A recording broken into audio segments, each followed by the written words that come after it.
Swayam Prabha. Digital India. Educated India.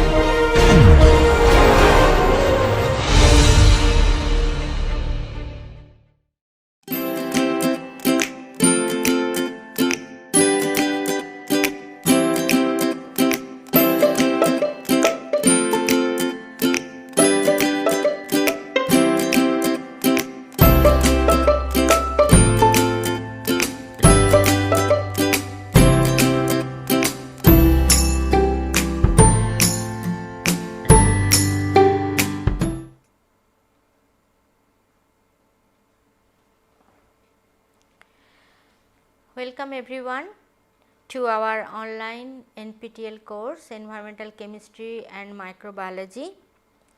The course will be taught by Professor Sudha Goel and myself, Professor Anjali Pal. We are both from the Civil Engineering Department of IIT Kharagpur. We have divided this course into two parts, Environmental Chemistry and Environmental Microbiology. The first part, environmental chemistry, will be covered by me, and the second part, environmental microbiology, will be taught by Professor Sudha Goel. I was explaining the chemical kinetics in my previous lectures. This is the module 3 and in module 1 I have explained acids, bases and salts. In module 2 I have explained the chemical equilibrium, and this is my 14th lecture which will discuss the chemical kinetics. Now, in this lecture I will tell about the effect of temperature on rate of a reaction and pseudo first order reaction. Now, I already told you that the specific rate constant, that K.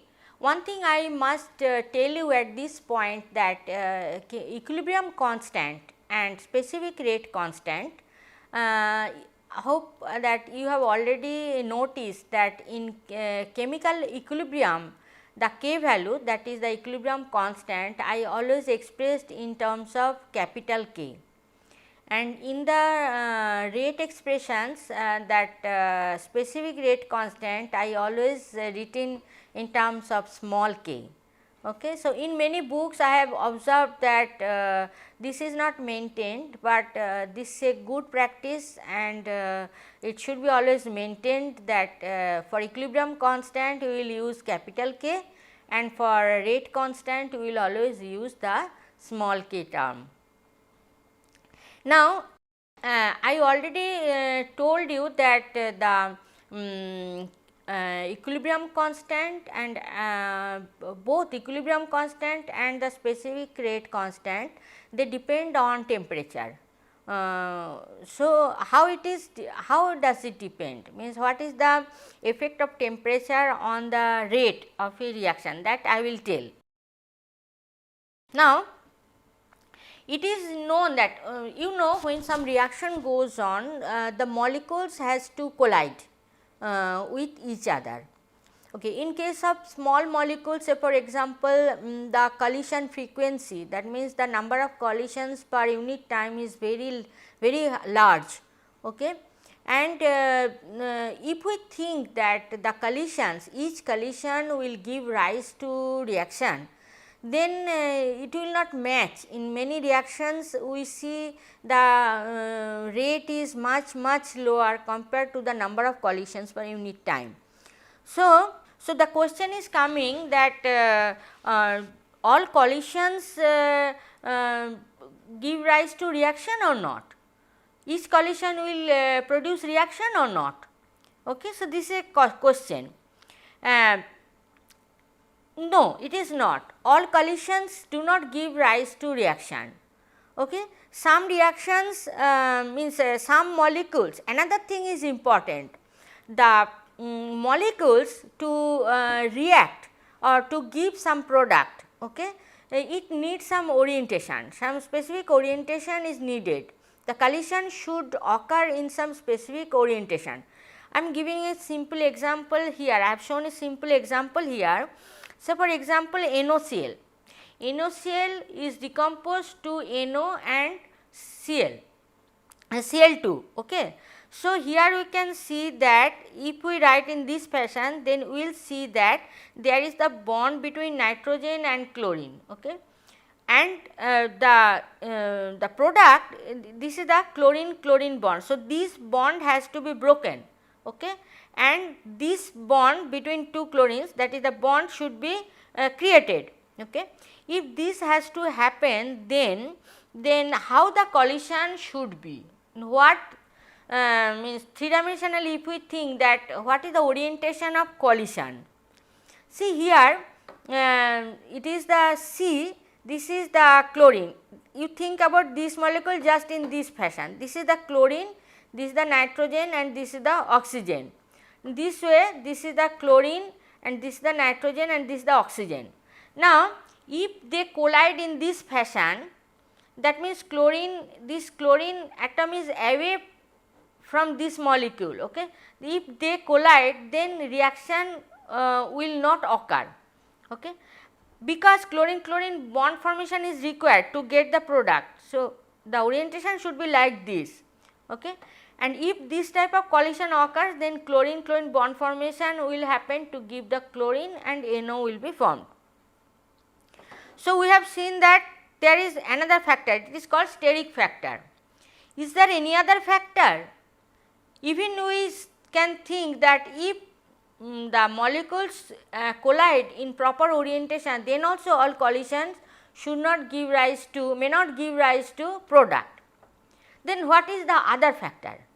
Is there any other factor? Is there temperature? Is there some energy, some critical energy? That is our discussion. Okay. Topic of discussion. Okay. Now, it has been observed that the rate of reaction increases extremely rapidly with increase in temperature. So, rate increases. It is known that it is, we can think easily that when the temperature is increased, the molecules will run in a fast way, means they will run fast and they will collide more, that is okay. But is there any other effect? That is the thing. So, Van 't Hoff rule, it is the Van 't Hoff rule where it is said that it is approximate rule though, it is said that the reaction rate doubles for a 10-degree rise in temperature. This is observed thing and this is approximate, this is not quantitative, this is approximate thing. So, per 10-degree rise it is observed that the rate doubles. Okay. So, this is some observation. Then in 1887 Arrhenius suggested that the rate constants vary approximately, varies exponentially with the reciprocal of the absolute temperature, and he gave this expression K, this is the rate constant, equals to A, this is known as Arrhenius factor, and e to the power into e to the power minus A by RT. R is the universal gas constant, T is the temperature in absolute scale, and A is the some energy which is called activation energy. So, this is given by Arrhenius in 1887. Now, if this is the expression, then it is obvious that A, Arrhenius factor, will have the what is the unit. So, and what is the unit of EA? EA has the units of energy per mole. EA is called activation energy and it has the units energy per mole, and Arrhenius factor A is an empirical parameter that has the same unit as K. Okay. And this one, if we take the ln both sides, then we will get ln K equals to ln A minus EA by RT. Okay. This is the expression by taking ln. So, from this expression we can tell that if we plot ln K versus 1 by T, ln K versus 1 by T, because here is the negative sign. So, we will get a straight line like this with the negative slope. Okay, slope E A by R, slope is the E A by R, and we can get ln A from the intercept also. Okay, so what we will do? What we will do? We will do the reaction.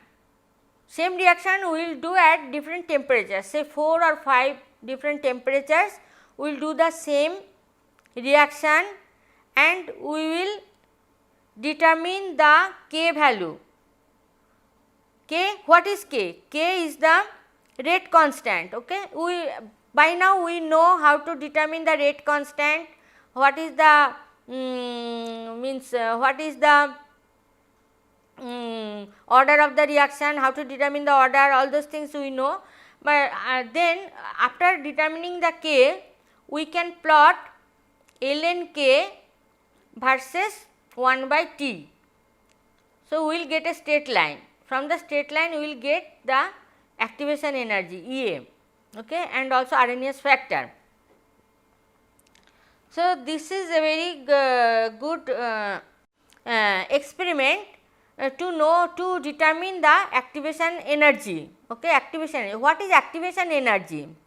Now, activation energy is some type of energy which the molecules must possess to do the reaction. Okay, to do the reaction means not only the collision, number of collision, it is important, but it is not the only one. So, number of collisions, that is frequency, collision per unit time, this is a frequency, and then important is the steric factor, and then some energy is also required, means some energy also needed. This is the critical energy, okay, to get the reaction. So, Arrhenius believed that for molecules to react upon collision, they must become activated. They must become activated, and the parameter EA is known as the activation energy. This is Arrhenius believed. Okay. His idea also extended or refined by further by other scientists such as Marcelin 1950. He also said that all collisions do not give reaction. Okay, those collisions whose collision energy exceeds some critical value can lead to reaction. This is the main thing. So, collision energy should exceed the activation energy. Okay, then it is they will produce some reaction. They will give the reaction. Okay.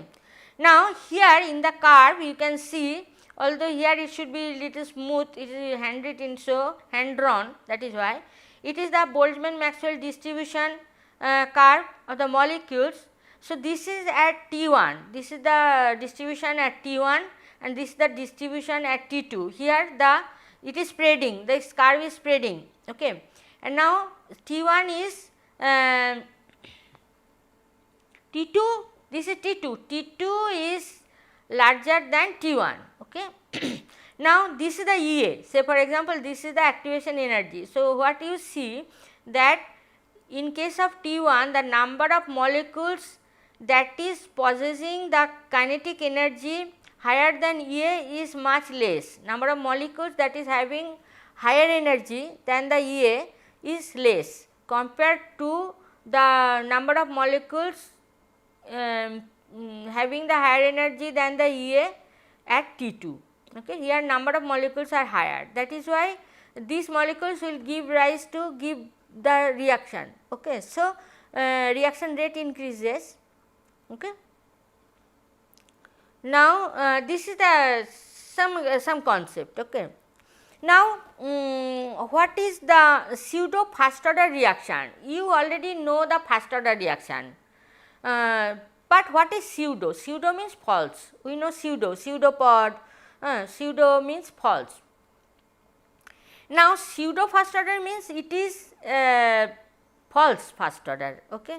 So, let us see an example. Consider an example A plus B giving P. Okay. This is an example. Here B is present in large excess, in great excess over A, compared to A, B is present in large excess. Okay. then we can say that there is almost no change for B. Okay. Initial and final, there is almost no change in B. Okay. Then during the course of the reaction, therefore, the concentration of B can be considered as constant. Okay. B is not means affecting or contributing. Okay. So, then in that case we can tell actually it is a second order reaction. If it is first order with respect to A and first order with respect to B, then it is a second order reaction, overall reaction is second order. But because B is in very large excess, so we can consider that it is only proportional to the concentration of A. That means it is first order with respect to A. Okay. But it is not actually first order, overall reaction is not first order, that is why it is called pseudo first order reaction. Okay. In that case, if we express the means if we write the rate expression, then it will be dCA dt, because we are considering only A. So, dCA dt, this is the rate of the reaction, it will be K into CACB, although this is the actual, but CB is constant. So, K into CB is also another constant, and that is we have written K observed. Okay, that we see experimentally, that is K observed. So, dCA dt, this is the rate, is nothing but K observed into CA. Okay. So, this is the first order. Now, you can ask that if I really want to know the second order rate constant, that is we want to know K into CB value, then what we will do? Means we want to know the K value, this is the actually second order rate constant, right. So, if we want to know actually the second order rate constant, then what we should do? K observed is the pseudo first order rate constant, but if I want to know the second order rate constant, then what we will do? It is not needed, but you can ask what we will do. Then what we will do? We will determine the K observed at different concentrations, we do the reaction at different concentrations of B. So, we will vary CB, okay, and we will determine K observed. Then we will draw a curve, and then from there from the slope we can determine the K. This is the second order rate constant. Okay. So, we understand that pseudo first order reaction basically it is a second order maybe, but because of the presence of large excess of one component, we can consider that the concentration of that component is not changing. So, basically it is the first order reaction with respect to the other component, other species, that is A here. Okay. There are many examples of pseudo first order reaction, and many of them are very important reaction. Say for example, the example it is also called pseudo unimolecular, because you have seen here it is the, if this is the equation, then here 1 mole is involved, that is why unimolecular. Okay. And by chance it is also first order also, we have explained in terms of first order. Okay. Now, ester hydrolysis, you know what is ester. Okay. Ester is a substance that is produced from an carboxylic acid, and alcohol, okay, by elimination of water. This is a condensation reaction between a carboxylic acid and an alcohol. Okay. So, ester when it is hydrolyzed in water, okay, then water is present in very large excess. Okay. And in that case it is decomposed again to acid and alcohol. So, but because it is present in a large excess, that is why even if it is a bimolecular reaction or second order reaction, but still it is a pseudo first order reaction, and it is only dependent on the concentration of the ester. But it can be made the same reaction, it can be a second order reaction if some alkali, it is here there is no alkali, but it can be made alkaline hydrolysis. same material, it is also ester, but hydrolysis is done in presence of alkali. In that case, alkali is taking part, alkali is not excess, water is excess, but alkali is present in low concentration. Okay. This is some type of catalyst, alkaline hydrolysis. Okay. Then this reaction is no more pseudo first order reaction. In this case, it is second order reaction. And there is another example you have learnt in the acid base salt. Here, say for example, you do the reaction in another solvent, okay, in another solvent, but for the hydrolysis some water is required, because you know that lysis, what is the meaning of lysis? Lysis means breaking, okay, like photolysis, using photon you are breaking something, thermolysis by using heat you are breaking something, okay. Electrolysis, by passing electricity you are breaking something. So, lysis means breaking, okay. Hydrolysis means it is breaking of some molecules by using water. So, here you see by using water you are breaking this molecule, okay. Now, if you want to break this molecule in another solvent, it is not water but another solvent, but to do the lysis, to do the breaking, you use little amount of water, okay. In that case, it is not in large excess, in that case it will not be in pseudo first order. In that case, water concentration also you have to consider, okay, and that case it will again be means bimolecular, or it may be second order reaction. So, depending on the condition it will vary, okay. Now, this is another important reaction, this is the inversion of cane sugar. You know cane sugar is sucrose, cane sugar is sucrose. So, if you by polarimeter you can measure the optical rotation. You may not be very familiar, but chemistry people they are very familiar with this reaction, and the dextro rotation, starting with dextro rotation, dextro rotating molecule you can get back levo rotating molecule. That is why it is called inversion of cane sugar, okay. You are getting molecules which is glucose and levulose. So, these two molecules finally will give the inversion, means optical rotation will be changing. So, I am not going into details. Now, these are the examples, okay. Now, second order reaction, you see I have given this example for chemical equilibrium. I have said that hydrogen and iodine in gas phase reaction produces hydroiodic acid. Maybe 444 degrees centigrade, hydrogen and iodine if you mix, it is a gas phase reaction, both are present in gas phase, then it will give hydroiodic acid. So, you will get some percentage conversion if you allow the equilibrium, okay. Now, if you start with HI also you will get, this is not in this chapter, but just I am telling, just remembering that. But this is, you see, this is one molecule, this is one molecule. So, it is a bimolecular reaction, at the same time it is a second order reaction. Here also there are no two species are not present, but only one species, but two molecules are involved, okay. That is why it is also bimolecular reaction, this is also bimolecular reaction, okay. This is basically opposite reaction, you see here hydrogen and iodine giving hydroiodic acid, here hydroiodic acid is giving iodine and hydrogen, okay. So, this is a good example of second order reaction.